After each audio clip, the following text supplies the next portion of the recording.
الحمد لله رب العالمين الصلاة والسلام على سيد المرسلين وعلى آله وأصحابه أجمعين أما بعد فقد قال الله عز وجل أعوذ بالله السميع العليم من الشيطان الرجيم بسم الله الرحمن الرحيم وَأَنفِقُوا مِمَّا رَزَقْنَاكُم مِّن قَبْلِ أَن يَأْتِيَ أَحَدَكُمُ الْمَوْتُ فَيَقُولَ رَبِّ لَوْلَا أَخَّرْتَنِي إِلَىٰ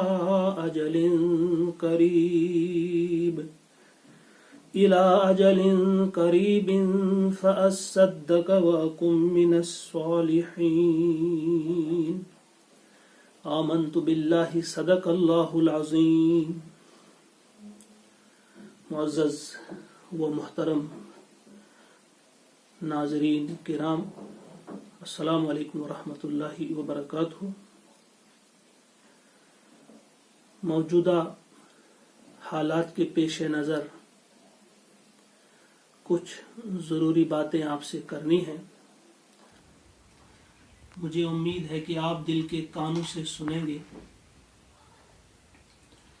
اللہ کا کلام جو زندہ کلام ہے، میں سے سورۃ المنافقون کی آیت نمبر 10 آپ کے سامنے میں نے پڑھی۔ اللہ کا ارشاد ہوتا ہے، اور خرچ کرو اس میں سے جو ہم نے آپ کو دیا ہے، اس سے پہلے کہ تم میں سے کسی کی موت کا وقت آ جائے، من قبل ان یاتی احدکم الموت، کہ اللہ تو نے مجھے تھوڑی سی مہلت اور کیوں نہ دی، فاصدق واکن من الصالحین، بس اب میں صدقہ کرتا اور صالحین میں سے ہو جاتا۔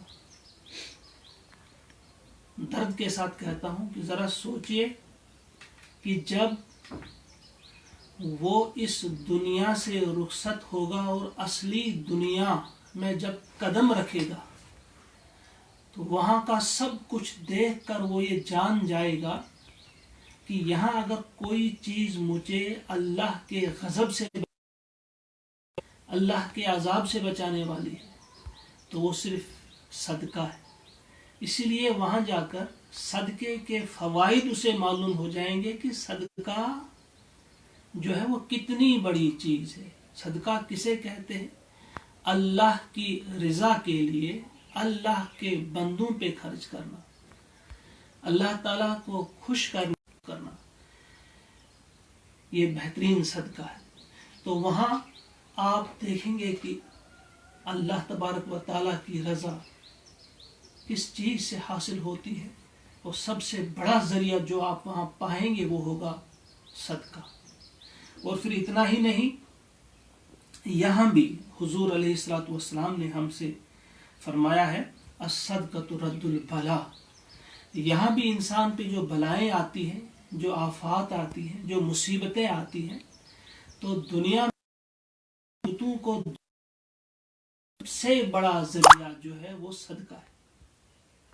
ایک موقع پہ آپ نے فرمایا کہ یہ صدقہ ایسا ہے کہ اللہ کے غضب کو ٹھنڈا کرتا ہے، یہ اللہ تبارک و تعالی کی ناراضگی کو دور کرنے کا بہترین وقت بھی اگر ہم دیکھتے ہیں کہ ہم پر یہ جو اس وقت آفات آئی ہوئی ہے، یہ جو وبا آئی ہوئی ہے، اس نے گھیرا ہے، تو اس سے چھٹکارا پانے کے لیے بھی جو سب سے بڑا ہتھیار ہمارے پاس ہے، جو اللہ ہی نے دیا ہے، جو حضور علیہ الصلوۃ والسلام نے ہمیں فرمایا ہے، تو وہ یہی ہے، اللہ کی راہ میں انفاق کرنا۔ وَأَنفِقُوا، اور ساتھ ہی جو ہم انفاق کرتے بھی ہیں، خرچ کرتے بھی ہیں، یہ ہمارا اپنا نہیں، یہ بھی اللہ ہی کا دیا ہوا ہے۔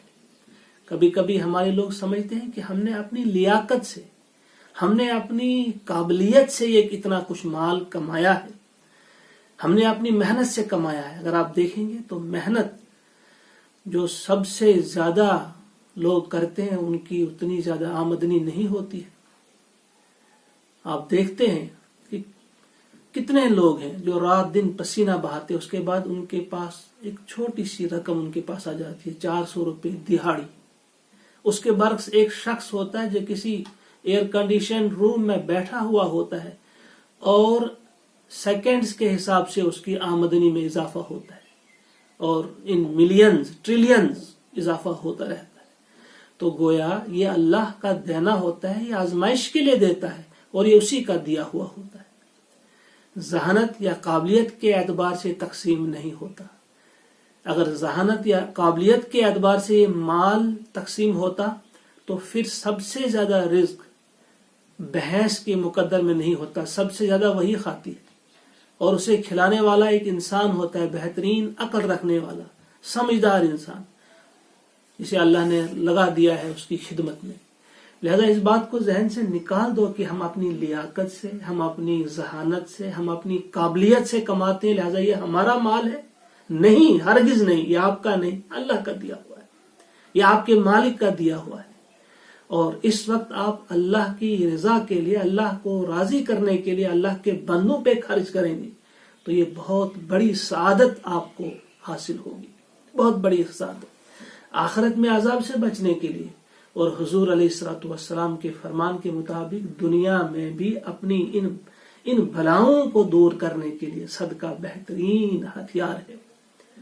اور ایک موقع پہ آپ نے فرمایا علیہ الصلوۃ والسلام، آپ نے فرمایا دعو مرضاکم بالصدقہ، اپنے یہ جو آپ کے مریض ہیں، جو آپ کے امراض ہیں، جو آپ کی بیماریاں ہیں، ان کا علاج آپ صدقے کے ذریعے کرو۔ کئی واقعات آپ دیکھیں گے، ابھی مصر کا حال ہی میں ایک واقعہ، ایک ڈاکٹر کا جیسے کینسر ہوا تھا، اس نے جب یہ حدیث پڑھی اس نے صدقہ کیا، اور کچھ عرصے کے بعد جب اس کا ٹیسٹ لیا گیا تو ڈاکٹرز جو تھے وہ حیران رہ گئے کہ اس کا ٹیسٹ کس انداز سے یہ آ رہا ہے، اتنی تبدیلی کیسے آ رہی ہے۔ اس سے جب پوچھا گیا اس نے کہا کہ میں نے یہ حدیث پڑھی اور میں نے صدقہ کیا۔ تو یہ صدقہ جو ہے بیماریوں کو دور کرتا ہے، مریضوں کے امراض جو ہے ان کی شفا کے لیے یہ بہترین کارگر ہتھیار ہے، اور وباؤں کو دور کرنے کے لیے، اور پھر قرآن مقدس کی اس آیت کریمہ کی روشنی میں آخرت میں عذاب سے بچنے کے لیے بہترین ذریعہ جو ہے وہ صدقہ ہے۔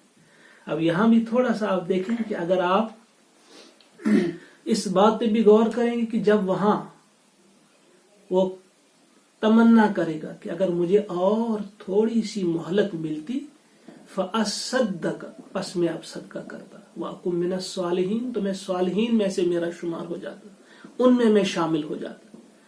یہاں بھی آپ غور کریں، اس نے وہاں جا کر یہ نہیں کہا کہ میں اتنے حج کرتا، اتنے عمرے کرتا، میں اتنی نمازیں پڑھتا، نہیں، بلکہ اس نے دیکھا کہ صدقہ جو ہے یہاں میرے لیے سب سے بہتر چیز مجھے دکھائی دے رہی ہے کہ صدقے کے ذریعے میں چھوٹتا، لہذا اس نے وہاں جا کر یہی کہا فَأَصَّدَّقَ، کہ میں صدقہ کروں گا۔ لہذا جب ہمارے سامنے یہ بات ظاہر ہو گئی، واضح ہو گئی کہ دنیا میں بھی آفات سے بچنے کا ذریعہ صدقہ ہے، انفاق ہے، اللہ کی راہ میں خرچ کرنا ہے، اور آخرت میں بھی اللہ کے عذاب سے بچنے کا ذریعہ وہ جو ہے وہ صدقہ ہے۔ لہذا آئیے آج ہم تہیہ کرتے ہیں۔ میں اپنے تمام بھائیوں سے کہوں گا کہ وہ آج اپنی جیبوں کے جو منہ ہیں انہیں کھول دیں، جتنا ان سے ہو سکتا ہے اس وقت اپنے پڑوسیوں، اپنے مفلوق الحال رشتہ داروں اور اپنے تمام جان پہچان والے اور انجان لوگوں، جہاں تک آپ کے علم میں کوئی بات آتی ہے کہ کہیں کوئی ضرورت مند ہے تو اس تک آپ پہنچائیں، جس حد تک آپ سے ہو سکے، بلا لحاظ مذہب و ملت۔ یہ آپ دھیان میں رکھیے کہ اس وقت آپ سوشل میڈیا پر کچھ چیزیں دیکھتے ہوں گے کہ فلاں جگہ فلاں گئے، انہیں صرف ہندوؤں میں تقسیم کیا، مسلمانوں سے کہا واپس چلے جاؤ۔ ایک تو ان باتوں پہ آپ کا کم دھیان رہے، یہ فیک ویڈیوز ہوا کرتی ہیں۔ مجھے نہیں لگتا کہ اس وقت کوئی اتنا گرا ہوا انسان ہوگا، اتنا کم فہم، اتنا نالائق اور نادان کوئی ہوگا جو اس وقت یہ دیکھے گا کہ فلاں بچہ چونکہ ہندو کا بچہ ہے بھوکا رہنے دو، یہ مسلم کا بچہ ہے بھوکا رہنے دو. مجھے نہیں لگتا اس وقت کسی کی سوچ اس حد تک گری ہوئی ہوگی. لہذا ان باتوں کو نظر انداز کرتے ہوئے آپ جہاں تک آپ سے ہو سکے، جسے آپ دیکھتے ہیں ضرورت مند، کسی مذہب سے اس کا تعلق ہو، کسی پارٹی سے اس کا تعلق ہو، وہ کسی سیاسی پارٹی کا طرفدار ہو، یہ دیکھے بنا آپ ان تک کسی نہ کسی اعتبار سے ان تک امداد پہنچائیں، ان تک راشن، کھانا پینا وغیرہ جو بھی آپ کر سکتے ہیں ان تک پہنچائیں. وہ جو حضور علیہ الصلوۃ والسلام نے ایک موقع پہ یہ فرمایا، بخاری شریف کی حدیث ہے، انہوں نے فرمایا اتقوا النار ولو بشق تمرہ، اپنے آپ کو جہنم سے بچاؤ، اللہ کی آگ سے بچاؤ. اگر آپ زیادہ نہیں دے سکتے، کھجور کا ایک ٹکڑا ہی دے سکتے ہیں تو وہی دو.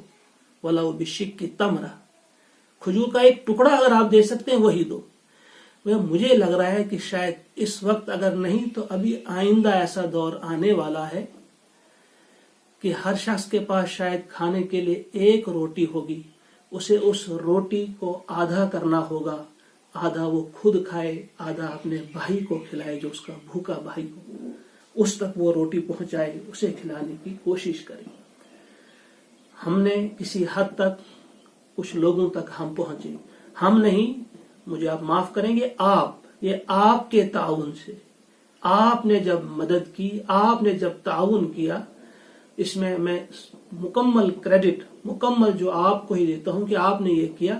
اور اپنے ان عزیز نوجوانوں کو جن کے بارے میں اچھی طرح میں جانتا ہوں کہ گھر میں وہ پانی کا ایک گلاس بھی خود اٹھاتے نہیں، کبھی نہیں اٹھاتے، لیکن ان کی پیٹھ پر میں بوریاں دیکھ رہا تھا، میری آنکھیں اشکبار ہو رہی تھی جب میں نے دیکھا کہ کس انداز سے وہ رات دن وہ بوریاں اٹھا اٹھا کر خود ان کو ایک جگہ سٹور کر رہے ہیں، دارالفرقان میں یہاں سٹور کر رہے ہیں، پھر وہاں سے وہ پیک بنا رہے ہیں، 10 کلو آٹا، 10 کلو چاول، 2 کلو دال، 2 کلو تیل وغیرہ وغیرہ، وہ ایک کٹ بنا رہے ہیں اور پھر خود لے جا کر مختلف گھروں میں تقسیم کیا انہوں نے. یہ دیکھے بنا کہ یہ کس پارٹی سے اس کا تعلق ہے، کس مذہب سے اس کا تعلق ہے. پارٹی اور مذہب کو الگ رکھ کر انہوں نے بہت بہتر انداز سے دور دور تک پہنچے. وہ ابھی تک 450 یا 500 گھروں تک وہ پہنچ چکے ہیں، لیکن انشاءاللہ جو باقی گھر آ رہے ہیں ان تک بھی ہم پہنچنے کی کوشش کریں گے. لیکن میں تمام اپنے اس ضلع کے رہنے والے جو باسی ہیں، یہاں کے رہنے والے افراد جو ہیں، میں سب سے کہوں گا کہ آپ اپنے اپنے گاؤں میں، آپ اپنے اپنے علاقے میں جہاں تک آپ سے ہو سکے آپ باہر نکلیے، اپنے بھائیوں تک پہنچیے، ان سے کلیکٹ کیجئے، جتنا کوئی کچھ دے سکتا ہے وہ دے، اور پھر اپنے ان ضرورت مند بھائیوں تک وہ امداد پہنچانے کی آپ بھرپور کوشش کریں جس حد تک ہو سکے. اس وقت یہی عبادت ہے، اس وقت سب سے زیادہ موقع آپ کو اپنے گناہ بخشوانے کا. دل میں یہ رکھے کہ ہمارا مالک ہم سے راضی ہو جائے، ہمارے گناہ معاف کر دے، اور یہ اس لیے ہم کام کر رہے ہیں کہ ہمارا مولا ہم سے راضی ہو جائے. لوگ کیا کہتے ہیں، ہمیں تعریف کی ضرورت نہیں.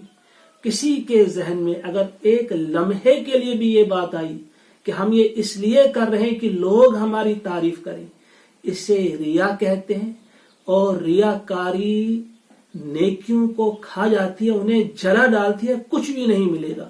وہ حدیث بھی آپ کو یاد ہوگی جس میں جس نے جتنا کچھ کیا ہو، اللہ کی راہ میں جان بھی دی ہو، اور اس سے اللہ کہے کہ ہاں تم نے لوگوں کے دکھاوے کے لیے کیا تھا، وہاں جاؤ لوگوں سے مانگو، انہوں نے جو دینا تھا آپ کو دیا، یہاں آپ کے لیے جہنم ہے.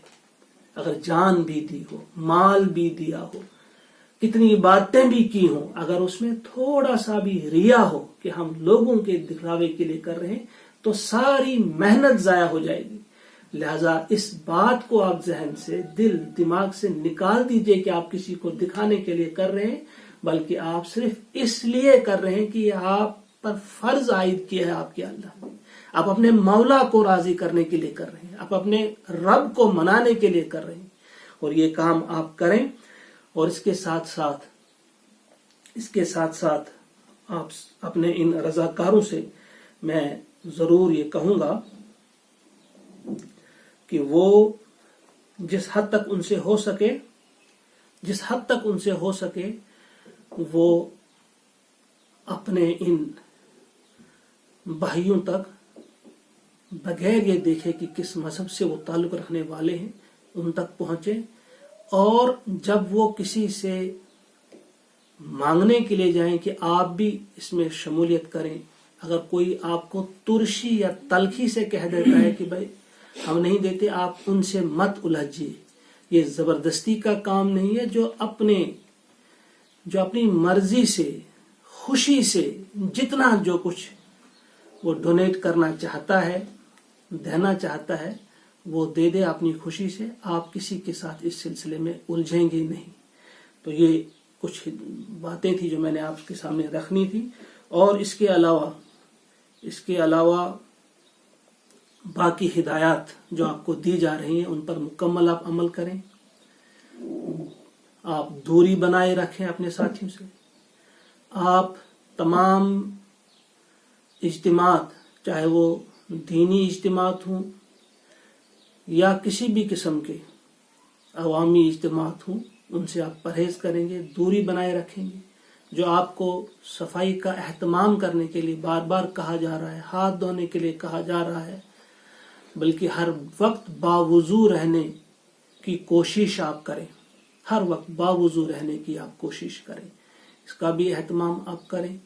اور پھر اس کے علاوہ جو ہدایات آپ تک پہنچتی رہی ہیں ان ہدایات پہ بھی آپ ساتھ ساتھ عمل کریں.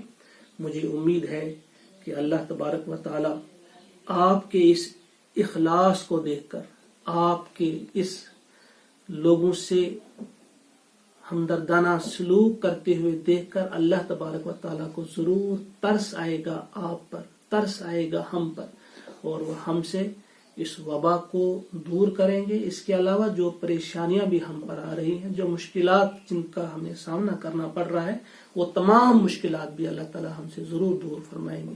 اللہ تعالی مجھے بھی اور آپ کو بھی, ہم سب کو توفیق عطا فرمائے کہ اس مشکل گھڑی میں جس حد تک ہم سے ہو سکے ہم اللہ کے بندوں کو راحت پہنچانے کی کوشش کریں. ہم اللہ کے بندوں کو آرام پہنچانے کی کوشش کریں. کوئی بچہ بھوکا نہ سوئے, کوئی چھوٹا یا بڑا بھوکا نہ سوئے. اور ایک اور بات, اب تک بھی آپ نے جو احتیاط کی ہے کہ کسی کو دیتے ہوئے آپ نے کوئی فوٹو نہیں کھینچا ہے, اس سے بھی آپ احتیاط کریں گے. آپ نے کسی کو دکھانا ہی جب نہیں ہے تو ضرورت کیا ہے فوٹو کھینچنے کی. بالکل بھی اس چیز سے آپ بچے ہوئے اب تک, اور اب کے بعد بھی آپ بچتے رہیے. اللہ تعالی ہم سب کا حامی اور مددگار ہو. ربنا تقبل منا انک انت السمیع العلیم. والسلام علیکم ورحمۃ اللہ وبرکاتہ.